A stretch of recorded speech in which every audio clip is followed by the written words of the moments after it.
जय राधा माधव कुंज बिहारी गोपीजन वल्लभा गिरिवरधारी जय गोपीजन वल्लभा गिरिवरधारी यशोदानंदन व्रजजन रंजन यशोदानंदन व्रजजन रंजन यमुना तीरावनचारि यमुना तीरावनचारि जय राधा माधव कुंज बिहारी जय राधा माधव कुंज बिहारी जय प्रभुपदा प्रभुपदा प्रभुपदा जय प्रभुपदा प्रभुपाद प्रभुपाद प्रभुपाद प्रभुपाद जय हरे नाम संकीर्तन की जय हरे कृष्ण महामंत्र की जय। ओम नमो भगवते वासुदेवाय ओम नमो भगवते वासुदेवाय ओम नमो भगवते वासुदेवाय। हरे कृष्णा। तो हर रोज की तरह आज हम पढ़ रहे हैं श्रीमद् भागवतम स्कंद 1 अध्याय 1 श्लोक संख्या 13। Okay wait a minute.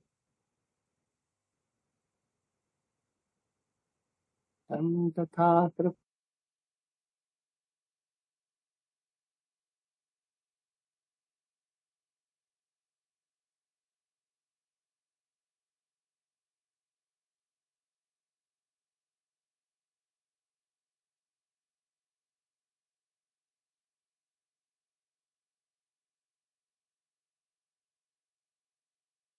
भूतानां क्षेमाय च भवाय च तन्न शुश्रूषमाणानाम् अर्हस्य अंग अनुवर्णितुम् यस्यावतारो भूतानां क्षेमाय च भवाय च तन्नः शुश्रूषमाणानाम् अर्हस्य अंग अनुवर्णितम् अर्हस्यावतारो भूतानां क्षेमाय च भवाय च।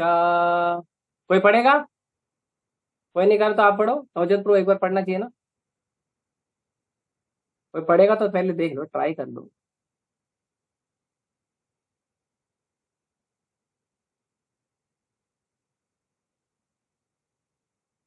हाँ पढ़िए यशिका माता जी। अनम्यूट करो इनको। हरे कृष्ण प्रभु जी दंडवत प्रणाम।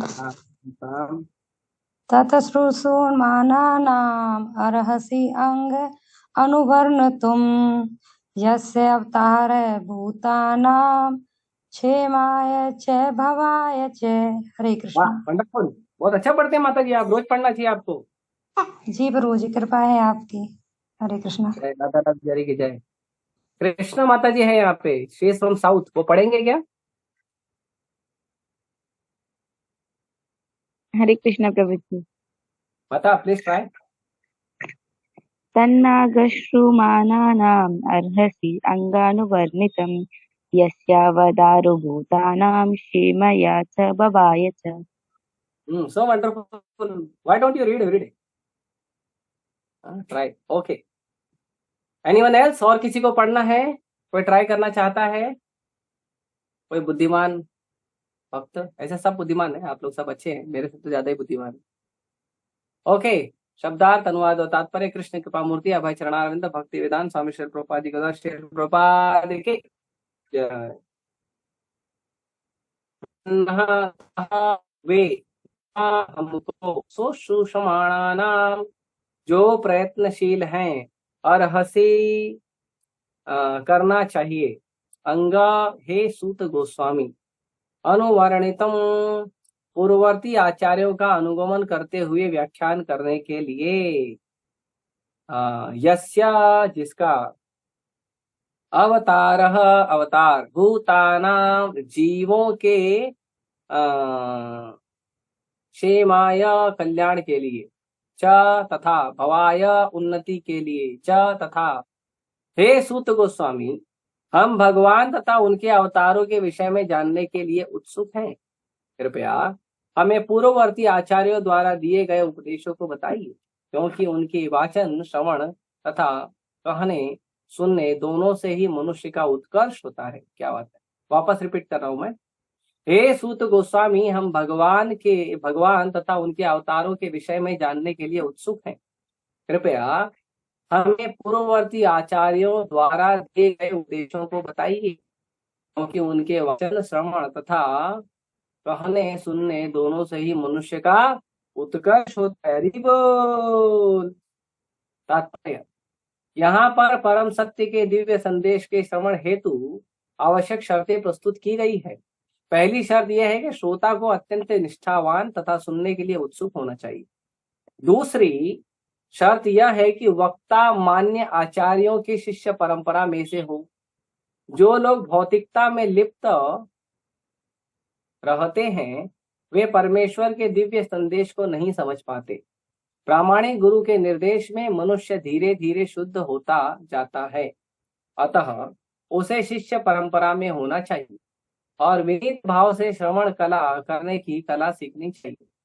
सूत गोस्वामी तथा नैमिषारण्य के ऋषि मुनि इन शर्तों को पूरा करते हैं, क्योंकि श्रील सूत गोस्वामी श्रील व्यासदेव जी की परंपरा के हैं और नैमिषारण्य के ऋषि मुनि निष्ठावान जीव हैं जो सत्य जानने के लिए लालायित हैं। अतः भगवान श्री कृष्ण के अलौकिक कार्यकलाप, उनके अवतार, उनका जन्म, आविर्भाव या तिरोधान, उनके स्वरूप, उनके नाम इत्यादि उन लोगों के जानने योग्य है जो समस्त शर्तों को पूरा करते हैं। ऐसे उपदेश आध्यात्म पथ पर अग्रसर मनुष्यों के सहायक होते हैं। ओम ज्ञानतिमिरन्धस्य ज्ञानाञ्जनशलाकया चक्षुरुन्मिलितं येन तस्मै श्रीगुरवे नमः। श्रीचैतन्यमनोभीष्टं स्थापितं येन भूतले स्वयं रूपः कदा मह्यं ददाति स्वपदान्तिकं। वन्देऽहं श्रीगुरुः श्रीयुतापदकमलं श्रीगुरून् वैष्णवांश्च। श्रीरूपं साग्रजातं सगण रघुनाथान्वितं तं सजीवं साद्वैतं सावधूतं परिजनसहितं कृष्ण चैतन्यदेवं श्री राधा कृष्ण पादान् सहगना ललिता श्री विशाखान्वितांश। नमामि विष्णुपादाय कृष्ण पृष्ठाय भूतले श्रीमते भक्ति वेदांत स्वामी निति नामिने। नमस्ते सारस्वते देवे गौरवाणी प्रचारिणे निर्विशेष शून्यवादी पाश्चात्य देश तारिणे। नमो महावदन्याय कृष्ण प्रेम प्रदायते कृष्णाय कृष्ण चैतन्य नामने गौरतुषे नमः। हे कृष्ण करुणा सिंधु दीनबंधु जगतपते गोपेश गोपिका कांत राधा कांत नमस्तुते। तप्त कांचन गौरांगी राधे वृंदावनेश्वरी वृषभानुसुते देवी प्रणमामि हरिप्रिये। वाञ्छा कल्पतरुभ्यश्च कृपा सिन्धुभ्य एव च पतितानां पावनेभ्यो वैष्णवेभ्यो नमो नमः। जय श्री कृष्ण चैतन्य प्रभु नित्यानंद श्री अद्वैत गदाधर श्रीवासादि गौर भक्तवृंद। हरे कृष्णा कृष्णा कृष्णा हरे हरे, हरे राम राम राम हरे हरे।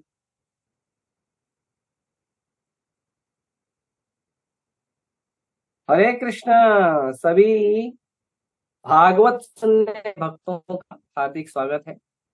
आप सभी बहुत अच्छे भागवत सुनने वाले भक्त हैं, श्रोतागण हैं। भागवत को सुनना, भागवत को पढ़ना बहुत अच्छा होता है। तो भागवतम के लिए एक प्रार्थना है, अक्सर नीलांबर प्रभु रिसाइट करते हैं, मैं अक्सर भूल जाता हूँ। तो उसमें कहते हैं नारायणम नमस्कृत्यम नरम चैव नरोत्तमम देवीं सरस्वतीं व्यासं ततो जयम उदीरये। नष्टः प्रायेषु अभद्रेषु नित्यं भागवत सेवया भगवती उत्तम श्लोके भक्तिर्भवति नैष्ठिकी। तो इसमें बहुत सुंदर वर्णन किया जाता है भागवतम का, बहुत पावर है। तो अभी सबसे पहले हम एक एक करके आगे बढ़ेंगे। पहले है तत्तः तन्नः शुश्रूषमाणानां अंग अनुवर्तितम्। तो ये बहुत महत्वपूर्ण चीज है, ये इतना महत्वपूर्ण चीज है कि अगर कोई व्यक्ति इस बात को पालन नहीं करता है तो उस व्यक्ति को लेक्चर नहीं देना चाहिए, और जो व्यक्ति इस बात को पूरा करने वाले व्यक्ति के पास नहीं है तो उससे लेक्चर सुनना भी नहीं चाहिए। बहुत महत्वपूर्ण।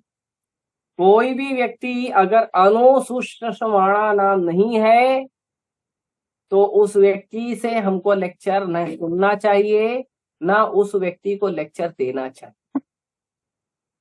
क्योंकि जो आचार्यों से नहीं सुनते हैं, गुरु परंपरा से नहीं सुनते हैं, वो लोग आपको बातें तो बहुत अच्छी अच्छी बताएंगे, बहुत बढ़िया बढ़िया बातें, ऐसा लोकाचार बताएंगे, आपको लगा अरे वाह, अरे असली भागवत प्रवक्ता तो यही है। हाँ, यही है जो भगवान के चरण कमल को असली में प्राप्त किया है, यही है भाव भगवान की भक्ति का। लेकिन यहाँ पे शब्द क्या कहा है? सुश्रूषमाणानाम, लेकिन वो कैसा? अरहस्य अनुवर्णितम। ये अनुवर्णितम शब्द बहुत महत्वपूर्ण है। भगवान भगवत गीता में कहते हैं अनुशुश्रुमः। भगवत गीता में भी भगवान इस शब्द का उपयोग करते हैं, अनुशुश्रुषमः। भगवान कहते हैं सुनिए। कैसे सुनिए?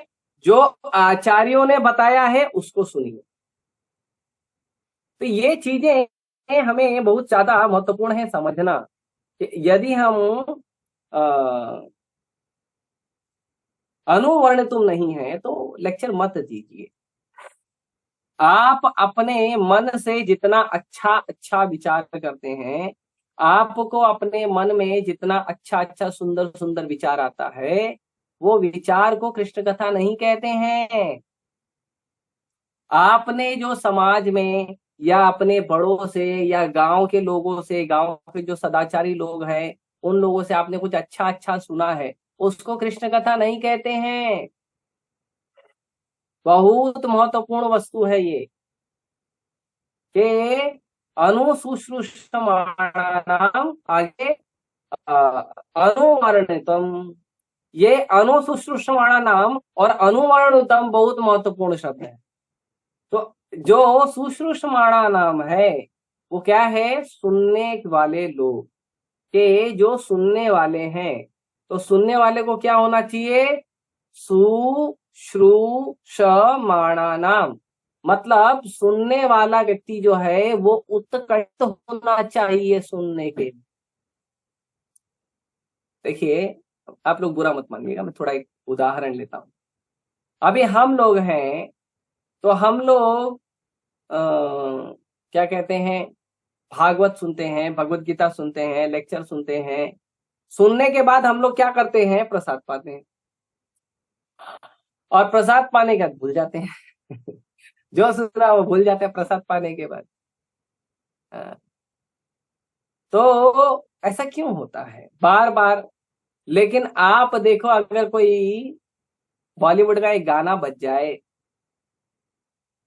या कोई भी जो आप रुचि का गाना हो वो बज जाए, या कोई पिक्चर देखकर आ जाए, वो व्यक्ति एकदम रजिस्टर कर लेता है और बरोबर एक्सप्लेन करता है। ऐसा क्यों होता है? हम भागवत पढ़ते हैं तो ध्यान नहीं रहता है, लेकिन न्यूज़पेपर पढ़ते हैं तो हमको कई कई सालों तक कुछ न्यूज याद रहती है। ऐसा क्यों होता है? तो उसका कारण है सुश्रूषमाणा नाम का जो भाव है वो आया नहीं। सुनने का जो उत्कंठित भाव है कि मुझे सुनना है, भागवत मुझे सुनना है, मुझे भागवत में जानना है, तो ये बहुत जरूरी है। जो भागवत सुनना है या जो भगवान की कथा सुनना है, उसके लिए जैसे भक्ति में 9 विधियां हैं: श्रवणम, कीर्तनम, विष्णु स्मरणम, पाद सेवनम, अर्चनम वंदनम दास्यम सख्यम आत्मनिवेदनम। तो जो भगवान का जो भक्ति है उसमें 9 विधा भक्ति है। ये भक्ति के 9 अंगों में सबसे पहला अंग है श्रवणम। तो जो श्रवणम के आचार्य हैं वो है परीक्षित महाराज।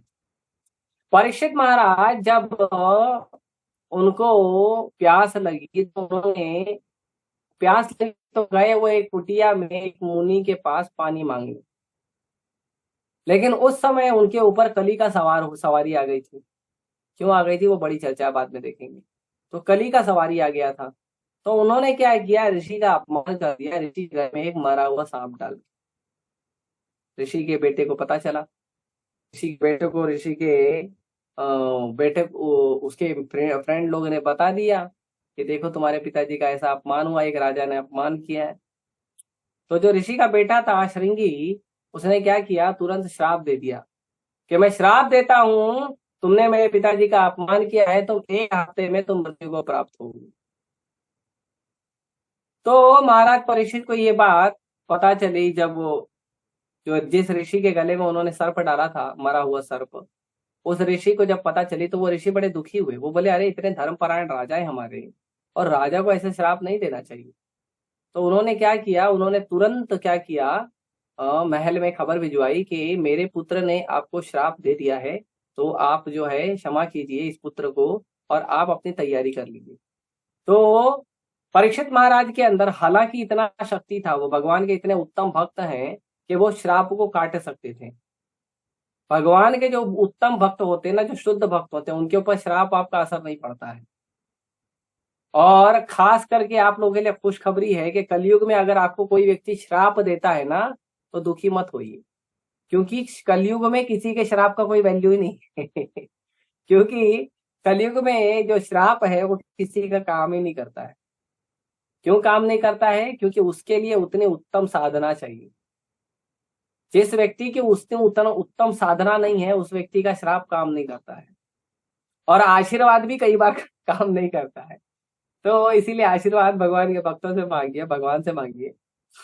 हाँ, प्रार्थना करेंगे तो जरूर भगवान सुनेंगे। तो ये श्रृंगी ने श्राप दिया, परीक्षित महाराज को पता चला। अब परीक्षित महाराज को जैसे ही पता चला, उस समय परीक्षित महाराज की उम्र थी केवल 24 साल।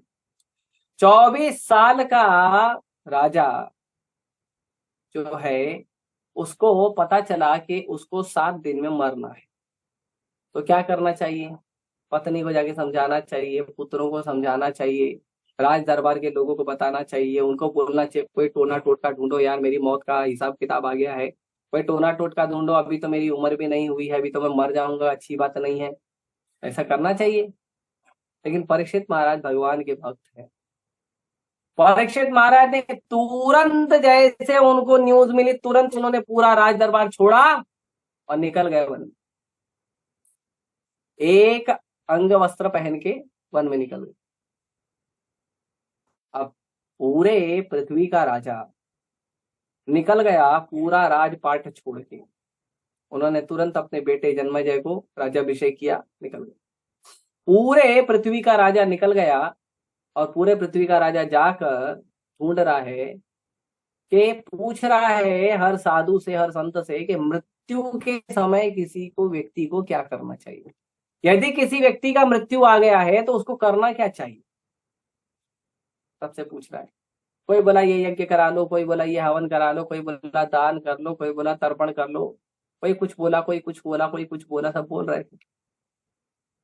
तो पूछते पूछते परीक्षित महाराज जो है एक नदी के किनारे पहुंचे और वहां पे सभी साधु लोग उनको जब विचार विमर्श कर ही रहे थे, उतने में भगवत प्रेरणा से वहां पे सुखदेव गोस्वामी का आगमन। सुखदेव गोस्वामी, परीक्षित महाराज तो एक कपड़ा पहना था अपने अंग पे, सुखदेव गोस्वामी एक भी कपड़ा नहीं पहने। 16 साल के एकदम सुंदर नव युवक, बड़ी बड़ी आंखें, लंबी भुजाएं, वक्षस्थल बड़ा और एकदम सुंदर, ये आकर्षित, बड़ा सुंदर उनका जो शरीर था वो बहुत आकर्षित कर रहे थे और तेज निकल रहा था उनके शरीर से। तो जैसे ही परीक्षित महाराज के पास सुखदेव गोस्वामी पहुंचे, जितने ऋषि मुनि वहां पे आए थे परीक्षित महाराज को ज्ञान देने के लिए, समझाने के लिए, अपना अपना बताने के लिए, उनको उपाय देने के लिए, सारे ऋषि मुनि तुरंत वहां पे प्रणाम करते सुखदेव गोस्वामी, तुरंत प्रणाम किया।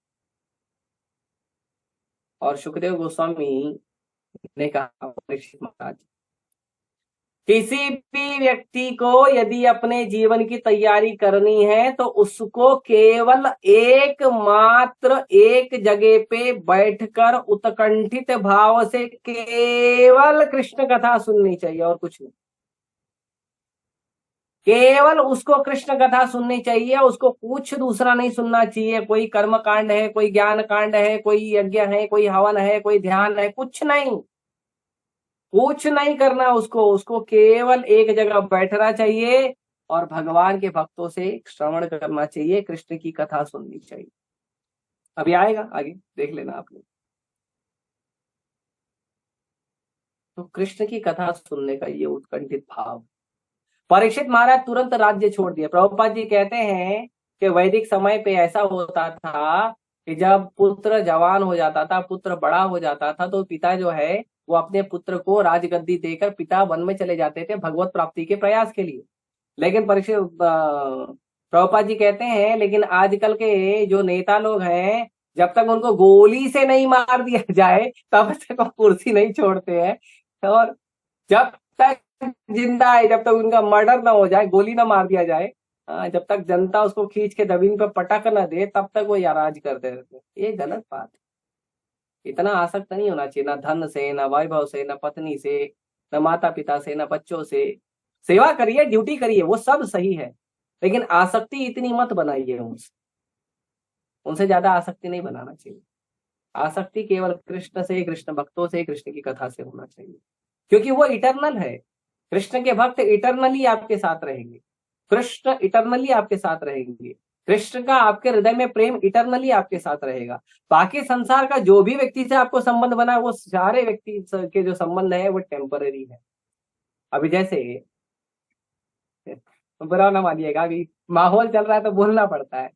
जैसे अभी चल रहा है, एक हफ्ते से लोगों को एक दूसरे को रिझाने का प्रयास कर रहे हैं, will you be my Valentine, क्या आप मेरे, क्या बोलते, प्रिय बनोगे या बंधु बनोगे या प्रेमी बनोगे, है ना, ऐसा रिझाने का प्रयास कर।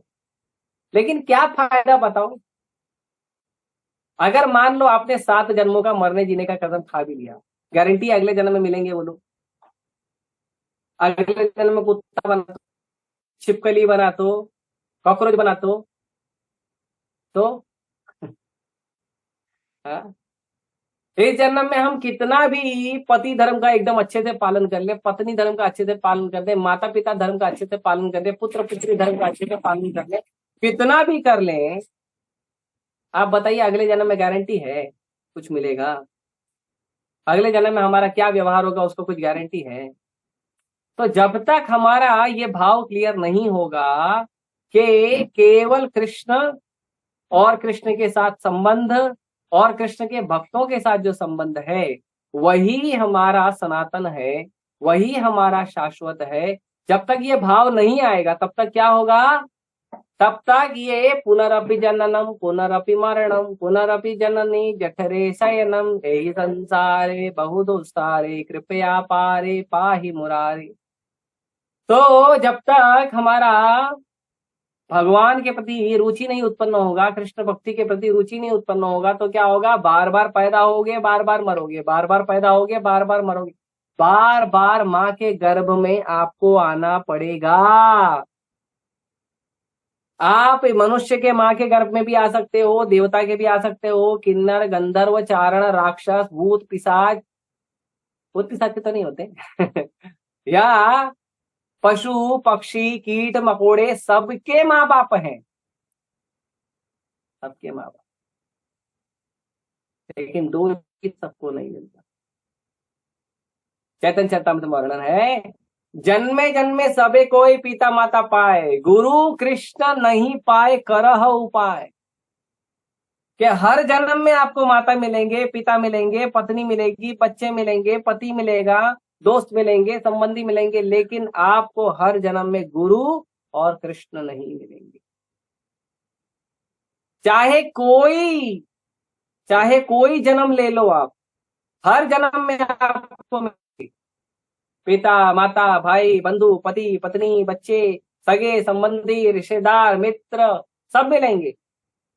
चाहे कोई जन्म ले लो, कुत्ता का ले लो, बिल्ली का ले लो, बंदर का ले लो, हाथी का ले लो, मकड़ी का ले लो, मच्छर का ले लो, चाहे जो जन्म ले लो, लेकिन आपको गुरु और कृष्ण केवल और केवल मनुष्य शरीर में मिलते हैं, और वो भी उत्कंठित भाव से भगवान की भक्ति का प्रयास करने पर, नहीं तो नहीं मिलते। इसीलिए उत्कंठित भाव से कृष्ण का कथा सुनना बहुत आवश्यक है। यहाँ पे प्रभुपाद जी देखो तात्पर्य में कह रहे हैं,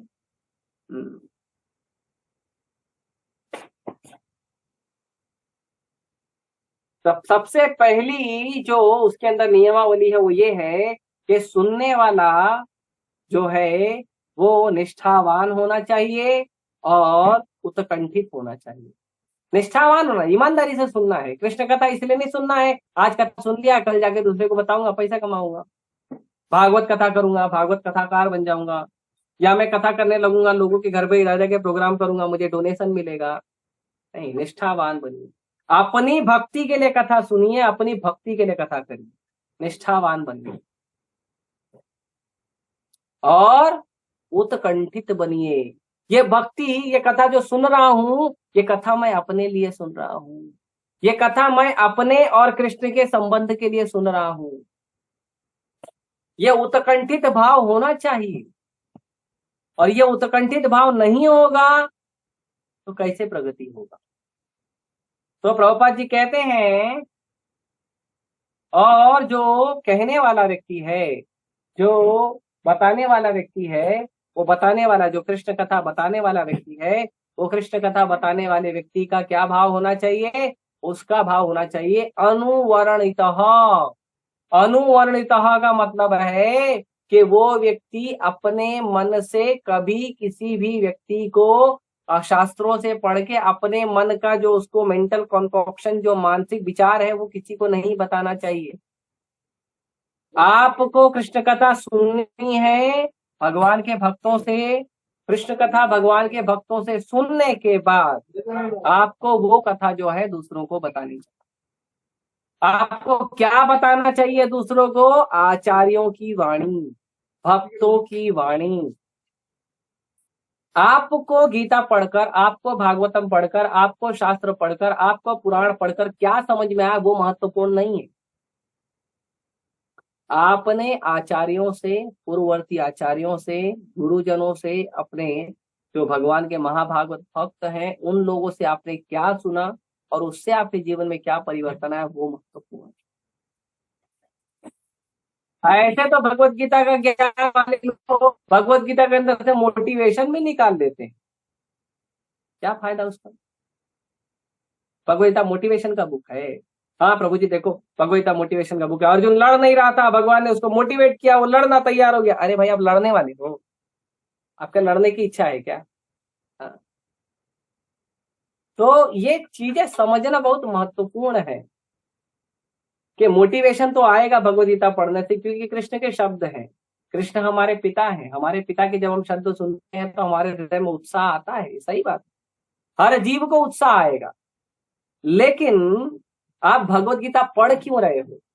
आप पढ़ रहे हो अपने जीवन को शुद्ध करने, अपने जीवन को अच्छा बनाने के लिए, अपने जीवन में संस्कार लाने के लिए, अपने जीवन में भगवत भक्ति लाने के लिए। इसीलिए शास्त्र पढ़िए। तो ये बहुत महत्वपूर्ण है। और जब आप इसलिए पढ़ोगे और आप जब बताओगे लोगों को आचार्यों की वाणी, गुरुजनों की वाणी, महाभागवतों की वाणी, जब आप बताओगे लोगों को, तब लोगों का हृदय परिवर्तन होगा। लोगों का हृदय परिवर्तन इससे नहीं होगा कि आप क्या बोल रहे हो। अरे आपसे, आपके बोलने से क्या फर्क पड़ता है? इसीलिए आप देखिए, एक छोटा सा उदाहरण लेता हूं।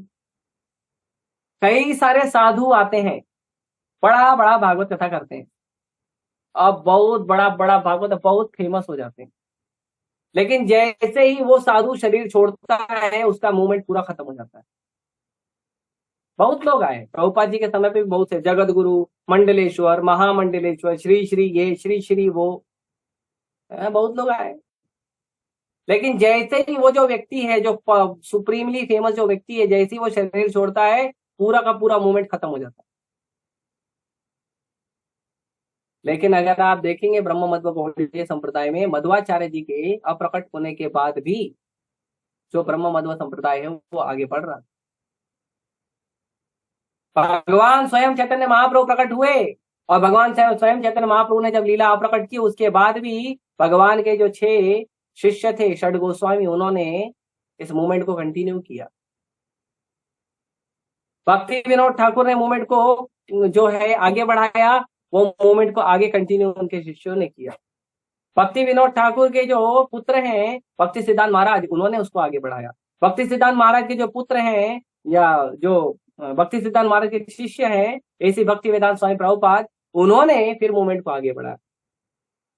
ऐसी भक्ति वेदांत स्वामी प्रभुपाद आज शारीरिक रूप से हमारे साथ अवेलेबल नहीं है, लेकिन उसके बावजूद प्रभुपाद जी का मूवमेंट चल रहा है, आगे बढ़ रहा है। तो ये कैसे हो रहा है? ये हो रहा है क्योंकि प्रभुपाद जी ने कभी भी अपने मन का नहीं बताया। प्रभुपाद जी हालांकि शुद्ध भक्त है, लेकिन अपने मन का कभी नहीं बताया। प्रभुपाद जी जिस जन्म लिए थे उसी समय बता दिया गया था कि ये व्यक्ति अधेड़ उम्र में सन्यासी बनेगा, 7 समुद्र पार करके जाएगा और पूरे दुनिया में 108 मंदिर का स्थापना करेगा। जब जन्म लिया उसी समय निर्णय हो गया, उसी समय बता दिया गया। एक बार प्रभुपाद जी के कुछ शिष्य लोग जो है ना, वो भी भारत में तो बहुत सारा मैजिक वैजिक होते रहता है, तो लोग कई बार आ जाते हैं जहां से। तो प्रभुपाद जी के कुछ शिष्यों ने क्या किया कि प्रभुपाद जी का जो ज्योतिष जो है वो दिखाया, जो कुंडली उंडली है दिखाया, और कुंडली दिखा के उन्होंने एक ज्योतिष को पूछा कि बताइए हमारे गुरु महाराज का जो ज्योतिष है वो क्या कहता है।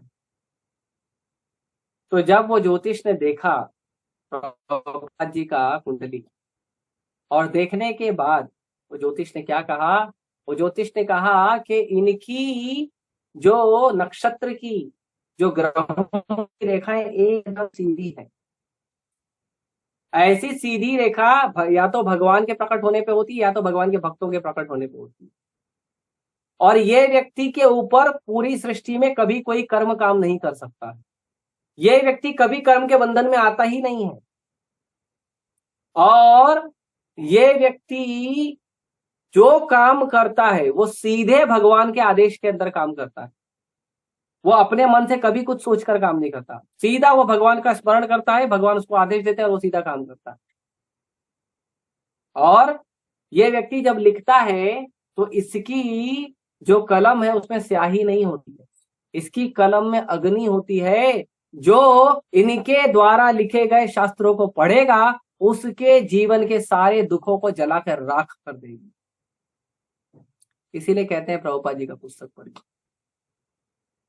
प्रभुपाद जी के लिखे हुए कलम में क्या है, प्रभुपाद जी ने अग्नि से लिखा है उनको, और वो अग्नि हमारे जीवन के सारे तापों को, हमारे जीवन के सारे कष्ट को, हमारे भौतिक संसार को नष्ट करके हमें भगवान की भक्ति में, भगवान के चरणों में लगाई। तो ये ज्योतिष ने प्रभुपाद जी के बारे में कहा था प्रभुपाद जी के शिष्यों। लोग एकदम हैरान रहे। तो प्रभुपाद जी ऐसे महान आचार्य थे, और उन्होंने क्या किया, उन्होंने केवल अपने आचार्यों का, अपने गुरु वर्गों का वाणी बताया। प्रभुपाद जी कभी अपने मन से कुछ नहीं डाले। जब प्रभुपाद जी ट्रांसलेशन करने बैठते थे भगवत गीता का, भागवतम का, चैतन्य चरितामृत का या और अन्य अन्य शास्त्रों का, तो प्रभुपाद जी क्या करते थे? प्रभुपाद जी ऐसे नहीं चलो श्लोक लिया, ठीक है ये श्लोक पे मेरे को ये पढ़ के समझ में आया, ठीक है मैं ये लिख दिया, नहीं। प्रभुपाद जी श्लोक को पढ़ते थे, उसके एक एक शब्द को पढ़ते थे, श्लोक को पढ़ते थे, उसके वर्ड टू वर्ड मीनिंग थे, और उसके बाद प्रभुपाद जी जितने भी हमारे पूर्ववर्ती आचार्य हैं, विश्वनाथ चक्रवर्ती ठाकुर, जीव गोस्वामी, सनातन गोस्वामी, रूप गोस्वामी और भक्ति सिद्धांत सरस्वती ठाकुर, भक्ति विनोद ठाकुर, जितने भी हमारे आचार्य हैं पूर्ववर्ती, सारे आचार्यों की टीकाओं को सामने रखते हैं, और सारे आचार्यों की टीकाओं का अंदर से पूरा सार निकालते थे प्रभुपाद जी। और हम जैसे कलयुग के बद्ध जीव लोगों को समझ में आने वाली भाषा में कन्वर्ट करके प्रभुपाद जी उसमें लिखते थे। सोचिए। तो प्रभुपाद जी ने इतना मेहनत किया है, इसके लिए कभी कभी कुछ लोग बोलते हैं कि प्रभु जी हम इस्कॉन में हैं तो अच्छी बात है ना, हम हमारे जो पूर्ववर्ती आचार्य हैं, पूर्ववर्ती आचार्यों का भी तो बुक पढ़ना चाहिए। प्रभुपाद जी ने ऑलरेडी सारे पूर्ववर्ती आचार्यों का तात्पर्य का पूरा सार बना के आपके अनुसार, आपकी भाषा में, आपकी समझ के अनुसार लिख दिया है। पढ़ो तो अच्छा है, कोई बात नहीं, भक्ति सिद्धांत महाराज की पुस्तकें पढ़िए, भक्ति विनोद ठाकुर की पढ़िए, कोई गलत नहीं, लेकिन पहले प्रभुपाद जी को पढ़िए। पहले 1 बार 2 बार 3 बार 5 बार 7 बार पहले प्रभुपाद जी को पढ़िए। 7 बार पढ़ लीजिए, उसके बाद आप किसी भी आचार्य की पुस्तक को हाथ लगाइए, क्योंकि समझ में नहीं आएगा तो क्या पढ़ू। तो जो भागवत वक्ता है वो भागवत वक्ता को ऐसा होना चाहिए, भागवतम के ऊपर जो वर्णन कर रहा है उस व्यक्ति को ऐसा होना चाहिए कि वो अपने मन का कुछ न बताए, मनोकाल्पनिक ज्ञान न दे, वो ज्ञान दे जो पूरी तरह प्रामाणिक हो, वो ज्ञान दे जो हमारे पूर्ववर्ती आचार्यों ने दिया है, जो महाजनों ने दिया है। नारद मुनि है, प्रहलाद महाराज है, बली महाराज है, इन लोगों ने दिया है। प्रभुपाद जी का कभी भी तात्पर्य पढ़िए आप, कोई भी तात्पर्य पढ़िए आप, प्रभुपाद जी हर जगह बताते हैं इसने ऐसा कहा, उसने ऐसा कहा, इसने ऐसा कहा, इनसे हमको ये सीखना चाहिए, उनसे हमको वो सीखना चाहिए, ये प्रभुपाद जी कहते। प्रभुपाद जी कभी अपने मन से तात्पर्य नहीं दिए। भगवत गीता तो पूरा का पूरा गोविंद भाष्य से भरा हुआ है। गोविंद भाष्य क्या है? गोविंद भाष्य जो बलदेव विद्याभूषण जी द्वारा भागवत की जो टिप्पणी है वो है। तो कभी भी कोई भी व्यक्ति यदि अपने मन से ज्ञान देता है तो नहीं लेना चाहिए।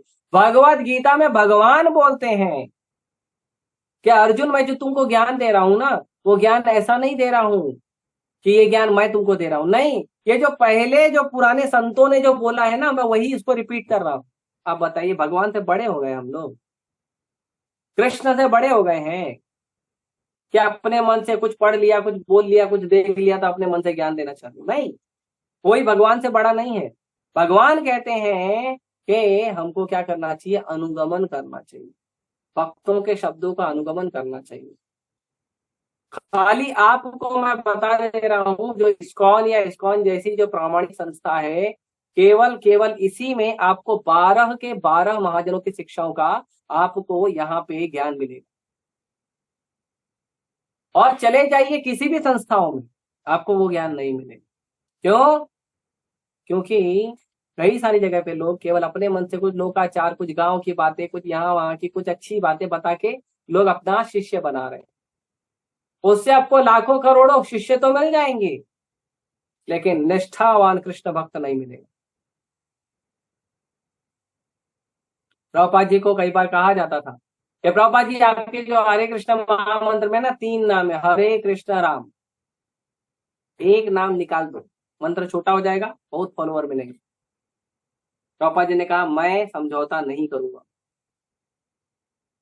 फिर प्रभुपाद जी को क्या, प्रभुपाद जी जो 4 नियम है ना आपके, अवैध संबंध करना, अवैध संबंध न करना, और जुआ सट्टा न खेलना, मांस भक्षण न करना, और नशा भान न करना, ये जो 4 नियम, एक नियम इसमें से हटा दो, एक नियम कम कर दो, आपको प्रभुपाद जी पूरा बहुत सारे फॉलोअर मिलेंगे, लाखों करोड़ों फॉलोअर मिलेंगे। तो प्रभुपाद जी ने कहा I am selling the diamonds not imitation jewellery, मैं असली हीरा बेच रहा हूं। असली हीरे में समझौता नहीं होता, समझौता होता है इमिटेशन ज्वेलरी में, जो नकली होता है ना, प्लास्टिक का और कांच का, उसके ऊपर पॉलिश वॉलिश करके थोड़ा उसको हीरा जैसा बना के बांटते हैं। आप देखोगे जो इमिटेशन ज्वेलरी है उसकी दुकान में बहुत सारा भीड़ रहता है, बहुत सारे लोग खरीदते हैं, सस्ता रहता है, खरीदते हैं लोग। लेकिन डायमंड की जो दुकान है उसमें हर आदमी नहीं जाता, जिसके पास दम होता है ना वही जाता है। तो जो व्यक्ति 4 नियम पालन कर सकता है, 16 माला जप कर सकता है, भगवान को शरणागत हो सकता है, भगवद गीता भागवतम पढ़ सकता है, वो व्यक्ति इस्कॉन में भक्ति में आगे बढ़, वो व्यक्ति भक्ति करता है, अच्छे से करता है, और ऐसे व्यक्ति को भगवान जो है कृपा करते हैं।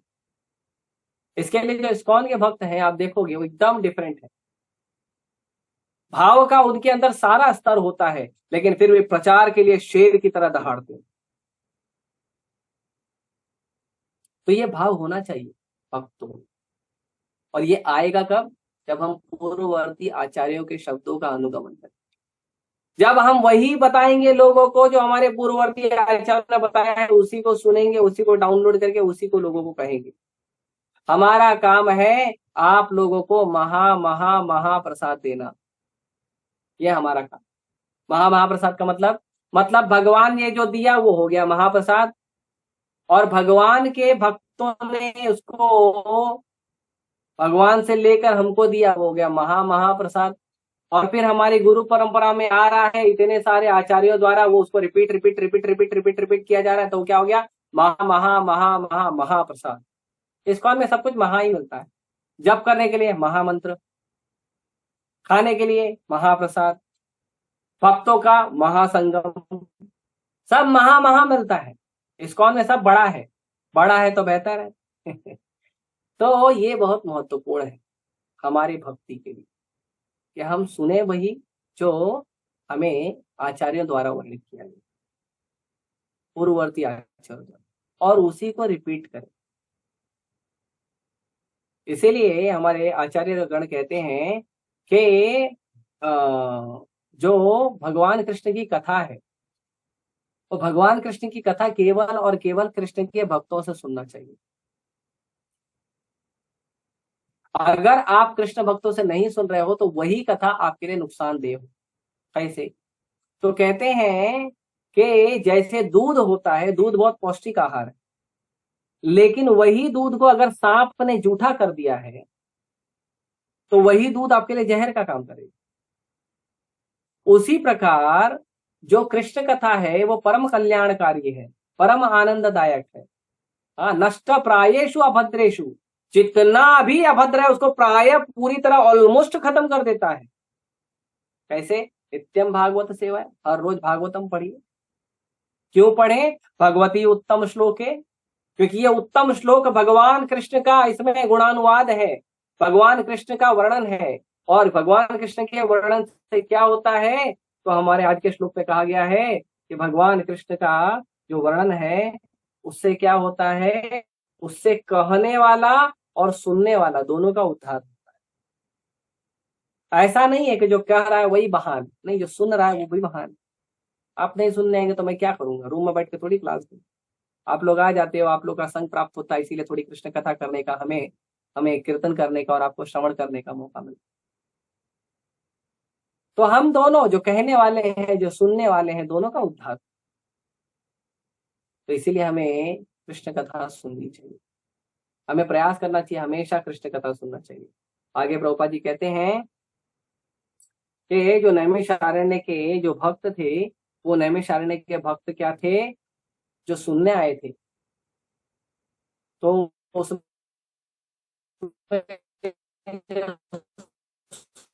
गोस्वामी वाले, कीर्तन करने वाले, कृष्ण की कथा बताने वाले, परफेक्ट व्याख्या करने वाले, क्या कहते हैं, भागवत कथाकार थे। और सुनने वाले भी वैसे थे, एकदम उत्कंठित भाव से कृष्ण कथा को सुनने का भाव रखने वाले, और निष्ठावान थे सब। तो दोनों में ये था। और वो कह रहे हैं कि इसीलिए जो भगवान का जो दिव्य क्रियाकलाप है, जो भगवान का अमानवीय, अति मानवीय, अमानवीय नहीं अति मानवीय, जो भगवान का अति मानवीय कार्यकलाप है, जो भगवान के अवतार हैं, जो भगवान का जन्म है, और जो भगवान का प्राकट्य और अप्राकट्य है, ये सब चीज जो है ये सुनना बहुत अच्छा है। क्योंकि ये सारी चीजें सुनने से क्या होता है? हमारे जीवन में भक्ति में प्रगति होती है, और ये सब सुनने की चीजें हैं। तो जो भगवान है और भगवान के जो भक्त हैं, उनसे हमको क्या करना चाहिए? उनसे हमको भगवान और भगवान के भक्तों के बारे में, उनकी कथा, उनका श्रवण, उनका जो जीवन का जो लीला है, ये सब सुनना चाहिए। उनके प्रकट और अप्रकट दिवस को सेलिब्रेट करना चाहिए। जैसे साधारण समाज में लोग पैदा होते हैं तो खुशियां मनाते हैं, हैप्पी बर्थडे टू यू, है ना, और मर गए तो happy death day to you नहीं बोलते। क्यों नहीं बोलते? क्योंकि पैदा होना जो है वो अच्छी बात माना जाता है कि देखो संसार में आया। लेकिन क्यों संसार में आया, क्यों पैदा हुआ, वो कारण नहीं जानना चाहते। बस लेके आएंगे केक और उसको काटेंगे और कुछ लोग तो खाते हैं, आजकल लोग खाते नहीं क्योंकि मेकअप करके आते नहीं है बर्थडे पार्टी में, तो उसी केक से मेकअप कर ली। लेकिन जब कोई मरता है तो दुख मनाते हैं, ओहो मर गया ये आदमी, मेरे जीवन से चला गया ये आदमी, दुख मनाते। कितना दुख मनाते? जब तक हमारा दूसरा काम चलने लगे, मतलब वो आदमी का हमको कोई दूसरा ऑप्शन अवेलेबल ना हो, तब तक हम रोते हैं, दुखी होते हैं। फिर ऑप्शन अवेलेबल होने का भूल जाते हैं। लेकिन भगवान के जो भक्त हैं, उनका प्रकट होना और उनका अप्रकट होना दोनों ही महत्वपूर्ण है। और ये दोनों को भक्त लोग उत्साह से मनाते हैं।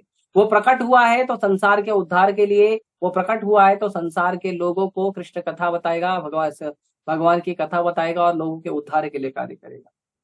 और वो अप्रकट हुआ है तो भगवान की लीला में वापस जाकर भगवान की सेवा में जुड़ेगा। तो दोनों उत्सव का बात है, दोनों उत्सव का बात। तो भगवान और भगवान के भक्तों के आविर्भाव दिवस, तिरोभाव दिवस, उनके नाम, उनके गुण, उनकी रूप, उनकी लीला, उसका श्रवण करना चाहिए, उसका कीर्तन करना चाहिए, जितना हो सके ज्यादा से ज्यादा करना चाहिए।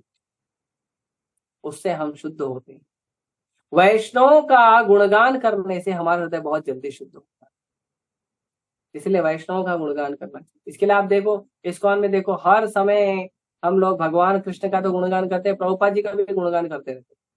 तो कभी कभी लोग बोलते हैं ठीक है ना यार, आप लोग ठीक है भगवान का बात करो ना यार, तुम ठीक है, तुम्हारे गुरु है, इतना क्या आपने गुरु के बारे में बताया? क्योंकि वो शुद्ध भक्त है।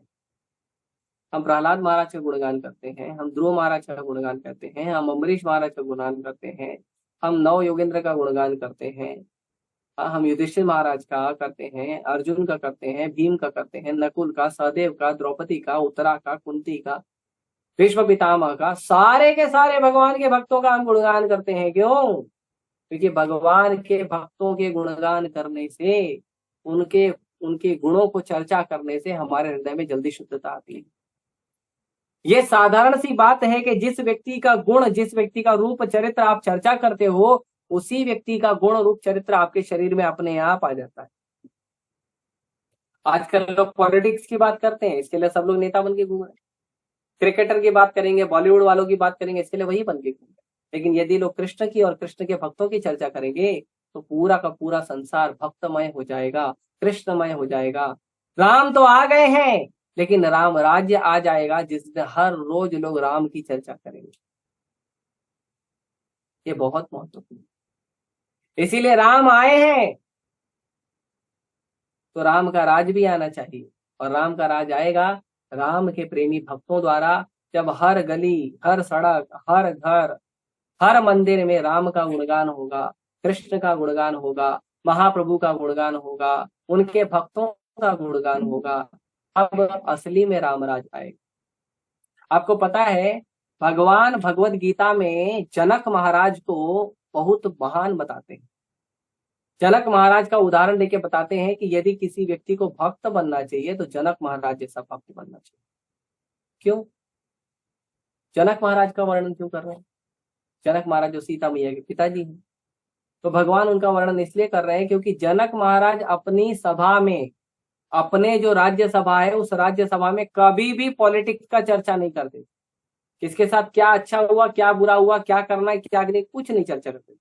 बस हमेशा जनक महाराज अपने राज्य सभा में केवल साधुओं को, कृष्ण भक्तों को बुलाते थे और केवल सुबह से शाम कृष्ण कथा चर्चा करते थे और कुछ नहीं करते थे। और उनका पूरा राज्य आसानी से चलता था। यहां तक के जनक महाराज के राज्य में रावण के एक बदला लेने के गलत भाव के कारण जनक महाराज के राज्य में 11 साल तक बारिश नहीं हुई थी। लेकिन 11 साल तक कोई कमी नहीं हुई पानी की, लोगों, न धन की न अन्न की। इतना धन और इतना वैभव था उनके पास। अभी तो इतना बारिश हुआ है मुंबई में कि लोग बोल रहे थे पूरा मुंबई बह गया, हमारा जो मुंबई का जो वाटर स्टोरेज है, झील है, वो पूरा हाउसफुल होके बह रहा है। अभी इतना बोल दिया, अभी देखो गर्मी में, अभी गर्मी तो छोड़ो, अभी से पानी का कटौती चालू हो गया। हाँ, BMC is planning for 20% water cut. 20% पानी की कटौती, 40% कटौती। अरे तो आप बड़े बड़े तालाब क्यों नहीं बना देते मुंबई में? बड़े बड़े मुंबई में तालाब बनाओ ताकि लोगों को पीने का पानी मिले। वो नहीं बनाएंगे। वो बनाइए, बड़े बड़े कुएं खुदवाइए। जो कुएं थे उसको तो ढक दिया पूरा, जो तालाब थे उसको मिट्टी से ढक के उस पर बिल्डिंग बना दिया, टावर बना दिया। नहीं, तो उसको करना चाहिए ना, वो नहीं करते। देखिए, राम का भक्त ही सोच सकता है कि संसार में जो राम का भजन करने वाले लोगों को सुविधा कैसे देनी। नहीं तो सब लोग पीछे पड़े। अमेरिका ने ट्रेन बनाया, हम वो बनाएंगे। जापान ने बुलेट बनाया, हम वो बनाएंगे। चाइना ने फोन बनाया, हम भी बनाएंगे। सब इसी चीज में लगे हैं। उसने ये बनाया, महान हो गया, मैं भी बनाऊंगा। उसने चांद पे आदमी भेजा, मैं भी चांद पे भेजूंगा। उसने मंगल पे भेजा, मैं भी भेजूंगा। उसने गगनयान भेजा, मैं भी भेजूंगा। ये क्या है? ये क्या है? कंपटीशन है क्या? किस चीज का कंपटीशन? अरे भक्त बनने का कंपटीशन करिए। देखो, वो अच्छा भक्ति कर रहा है, मैं भी करूंगा। वो हरिनाम कर रहा है, मैं भी करूंगा। वो भागवत पढ़ रहा है, मैं भी पढ़ूंगा। इसका कंपटीशन करिए ना। क्यों मोबाइल का, टीवी का, और घर के अंदर साख सुविधा का, और घर के, हमारा घर कितना बड़ा है, ये 1 BHK 2 BHK बंगला है उसका, और मेरे पास कितना सुंदर जो है पति है या पत्नी है उसका, क्यों इन सब चीजों का कंपटीशन करते हैं? अरे कंपटीशन करना है ना, कंपटीशन की बुद्धि है ना, लगाओ उस बुद्धि को कृष्ण की सेवा में। कंपटीशन की बुद्धि को कृष्ण की सेवा में लगाओ, प्रतियोगिता की बुद्धि को कृष्ण की सेवा में लगाओ। कैसे लगाओगे? देखो प्रभु जी वो भक्त है ना, बहुत अच्छा जप करता है, मैं भी वैसा करना चाहता हूँ। देखो प्रभु जी वो बहुत अच्छा भागवत पढ़ता है, मैं भी पढ़ना चाहता हूँ। प्रभु जी वो बहुत अच्छा भागवत का लेक्चर देता है, मैं भी अच्छे से सीखूंगा, उसी भक्त से जाके सीखूंगा, और उस भक्त के मार्गदर्शन से मैं भी भागवत कथा करूंगा, मैं भी प्रचार करूंगा कृष्ण का। प्रभु जी वो कितना अच्छा पुस्तक वितरण करता है, मैं भी पुस्तक वितरण करूंगा। प्रभु जी वो कितना अच्छा प्रसाद कुकिंग करता है, मैं भी कुकिंग सीखूंगा, मैं भी प्रसाद बनाऊंगा। प्रभु जी वो कितना अच्छा प्रसाद बांटता है, मैं भी प्रसाद बांटना सीखूंगा। प्रभु जी वो कितना अच्छा दान करता है कृष्ण की सेवा के लिए, मैं भी कमाऊंगा अच्छे से, कुछ ना कुछ कृष्ण के लिए दान करूंगा। ये कंपटीशन क्यों नहीं होता? ये सारा कंपटीशन क्यों नहीं होता? हाँ? खाली मोबाइल का, लैपटॉप का, घर का, व्यापार का, धन का, सुंदरता का, इसका क्यों कंपटीशन? मेकअप लगाने का, बर्थडे मनाने का, शादी मनाने का, इसका क्यों कंपटीशन होता है? ये सब कंपटीशन कितना कितना काम आएगा? अरे 15-15 लाख, 50-50 लाख रुपया लगा के लोग शादी करते हैं, टिकती 1 हफ्ते नहीं है। 50 लाख रुपया बर्बाद। 50 लाख रुपया इस्कॉन में दे दो, तुम्हारा भगवान के धाम में तुम्हारा क्या कहते हैं, नाम लिखा जाएगा।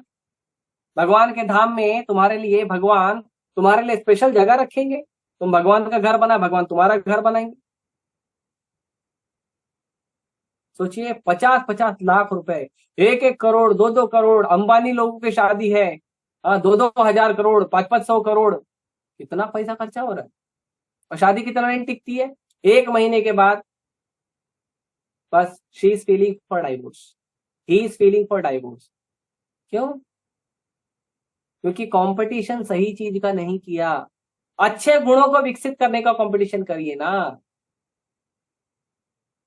उस चीज का कंपटीशन करिए जिससे समझ में आता है, तब जाके हमारा जीवन अच्छा। स्कूल कॉलेज में बच्चों को भेजते हैं, उसको बोलते हैं कंपटीशन करो पहला नंबर आने का। वो कंपटीशन मत करवाइए, उसको बोलिए अच्छा चरित्र निर्माण करने का कंपटीशन करिए, मीठा बोलने का कंपटीशन करिए। ये सब कंपटीशन करिए, गुणों को विकसित करने का कंपटीशन करिए। आपके अंदर बहुत सारे गुण आने चाहिए, बहुत सारा काम आना चाहिए, घर का काम भी आना चाहिए, बाहर का काम भी आना चाहिए। मेरे माता पिता कहते थे कि लड़का हो या लड़की हो, दोनों में से कोई भी हो, उनको दोनों काम आना चाहिए, घर का भी बाहर का, दोनों आना चाहिए। क्यों? लड़का है तो कुकिंग नहीं करेगा, घर का सफाई नहीं करेगा? हाँ, क्यों नहीं करेगा? खाली लड़की कोई है, लड़का भी करे। करेगा मतलब ये नहीं है कि ठीक है उसको शादी के बाद बीवी के साथ हाथ बटाने में काम आएगा वो भाव नहीं है, लेकिन भाव ये है कि करना सीखेगा, उसको आते रहेगा सब चीज, तो कभी भूखा नहीं रहेगा। घर का साफ सफाई करके रखेगा तो हमेशा क्लीन रहेगा। अपना कपड़ा धोने आना चाहिए। आजकल तो देखता हूँ बच्चे लोग बड़े बड़े हो जाते हैं, हाँ, लड़का तो छोड़ो, लड़कियां बड़ी बड़ी हो जाती हैं, उनको ना कुकिंग आता है ना उनको खुद के कपड़े धोने आते हैं। ये इतने सारे होटल क्यों फल फूल रहे हैं, इतने सारे लॉन्ड्री वाले क्यों फल फूल रहे हैं? ये सब निकम्मों की वजह से। तो इसीलिए हमको प्रयास करना चाहिए, अच्छे गुणों को विकसित करिए, कृष्ण का भक्ति ही का विकसित करिए, कंपटीशन कृष्ण के भक्ति का करिए, अच्छा भक्त बनने का कंपटीशन करिए, अच्छी सेवा करने का कंपटीशन करिए, अच्छा भक्त बनिए। आप जिससे कंपटीशन करेंगे ना, वो भी आपसे प्रसन्न रहेगा, आप भी प्रसन्न रहोगे। देखो प्रभु जी के संगति में मेरा भक्ति इंप्रूव हो गया, ऐसा कंपटीशन। इसीलिए इन चीजों का बहुत महत्वपूर्ण है। कथा सुनने वाला, कथा कहने वाला, भक्ति करने वाला हर व्यक्ति का उद्धार होगा अगर हम रोज भागवतम पढ़ेंगे, रोज भागवतम सुनेंगे, रोज भगवान की सेवा का भाव रखेंगे, तो ये जरूर है। तो इसीलिए आप सभी प्रयास करिए और आप सभी आशीर्वाद दीजिए कि जो जो मैंने बोला हूं मैं अपने भी चरित्र में उतार सकूं, ताकि आप लोग के आशीर्वाद से आप लोग का थोड़ा बहुत जो भी सेवा करने का मुझे मौका मिल पा रहा है उसको अच्छे से कर सकूं। हरे कृष्ण। श्रील प्रभुपाद की जय। किसी का कोई प्रश्न है पूछ सकते हैं।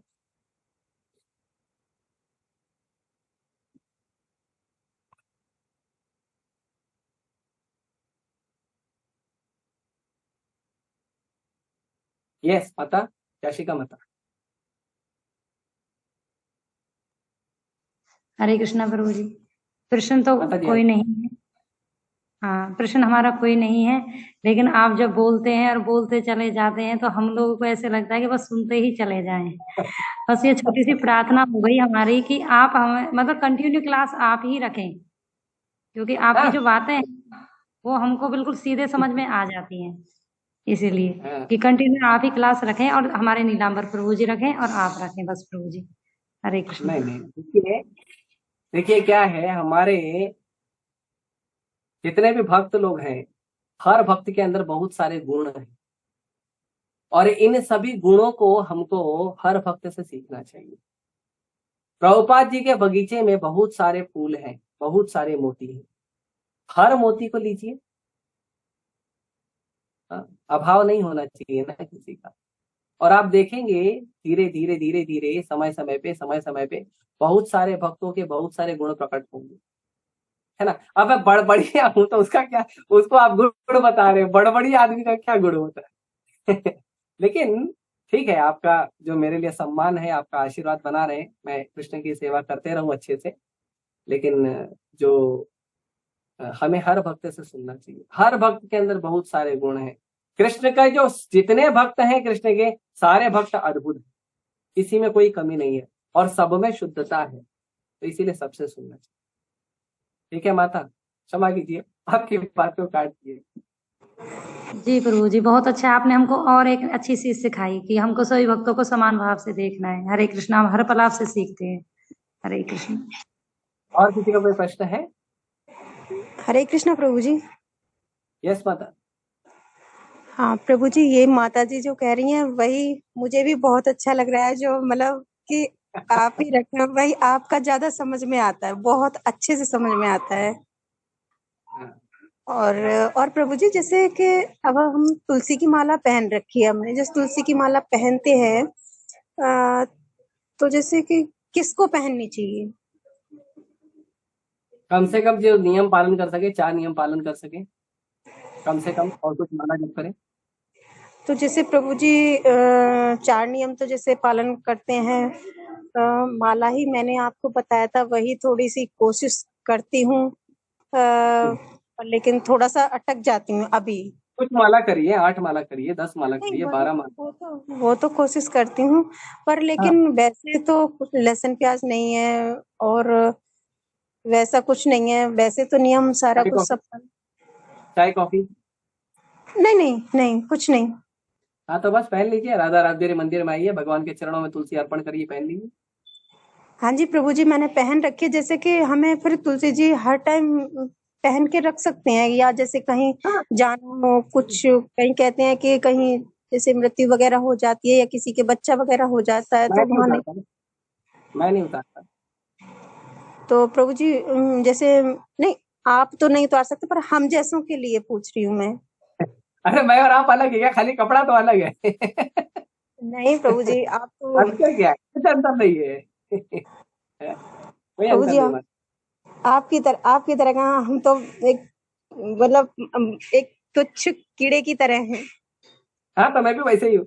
नहीं प्रभु जी। हाँ, ऊपर से ऊपर से देवलोक से हम लोग को देखेंगे ना तो बोलेंगे वो देख, रघुपति विश्वनाथ वो भी एक कीड़ा है, लेक्चर देने का प्रयास कर रहा है। छोटे हैं हम लोग, है ना? हम भी वही हैं। हाँ, ये तो आपकी धन्यता है कि आप आशीर्वाद देने के लिए मुझे सिखा रही है। पर हम भी अलग नहीं, खाली कपड़े का अंतर, ठीक है? नहीं और प्रभु जी, आपको तो बहुत ज्ञान है, सब कुछ है, हम ना लोगों को क्या ज्ञान है, कुछ ज्ञान नहीं है। दिमाग में कुछ रहता नहीं है, प्रभुपाद जी का सुन के बोल देता हूँ खाली। मुझे हम कहाँ लोगों की को तो प्रभु जी, हम तो सुन के भी भूल जाते हैं, हम लोगों को तो इतना भी नहीं रहता बस। ना जिस दिन बोलना शुरू करोगे कृष्ण कंटिन्यू ट्रांसफर चालू कर देंगे। ये बड़ा मैजिक है। आप जब सुन रहे हो ना, पढ़ रहे हो ना तो भूल जाओगे, लेकिन जब बोलना शुरू करो तो कृष्ण तुरंत लाइन चालू कर देते। ये जो मंगलाचरण हम लोग पढ़ते हैं, क्यों पढ़ते हैं? ये लाइन कनेक्ट करने के लिए पढ़ते हैं। लाइन कनेक्ट हुई, फटाफट फटाफट निकलेगा। आप प्रचार करके तो देखिए। माता जी, प्रचार का नशा ऐसा है कि चाय कॉफी कांदा लहसुन तो छोड़िए, आप अपना भूख और नींद भी भूल जाओगे। प्रचार का नशा है। प्रभु जी, अब आपकी जैसे जब से क्लास स्टार्ट हुई है, मतलब बड़ा अच्छा लगता है, बहुत मतलब दिल को सुकून सा मिलता है। है। पर लेकिन ये उसमें हमारे 2-3 दिन ही ले पाई हूँ, मतलब क्योंकि कहीं कभी जाना हो गया, कोई आके बैठ गया, वही थोड़ी सी हाँ, कितनी भी कोई बात कोशिश नहीं। कर। तो जितना आपसे संभव है उतना आप प्रयास करिए। और ये सब जो है वो श्रेय जो है हमारे प्रोग्राम डायरेक्टर जो है गोखलेश्वर को, उनकी कृपा से हो रहा है। इसमें मेरा कोई विशेष योगदान नहीं है। प्रभु जी पूरा मैनेज करते हैं और मैं प्रभु जी के मार्गदर्शन में कुछ सेवा करने का प्रयास करता हूं। ठीक है? और किसी का कोई प्रश्न है? हरे कृष्ण प्रभु जी। अरे कृष्ण माता नहीं है? ठीक है। आप सभी का बहुत बहुत धन्यवाद। ग्रंथराज श्रीमद् भागवतम की जय। श्रील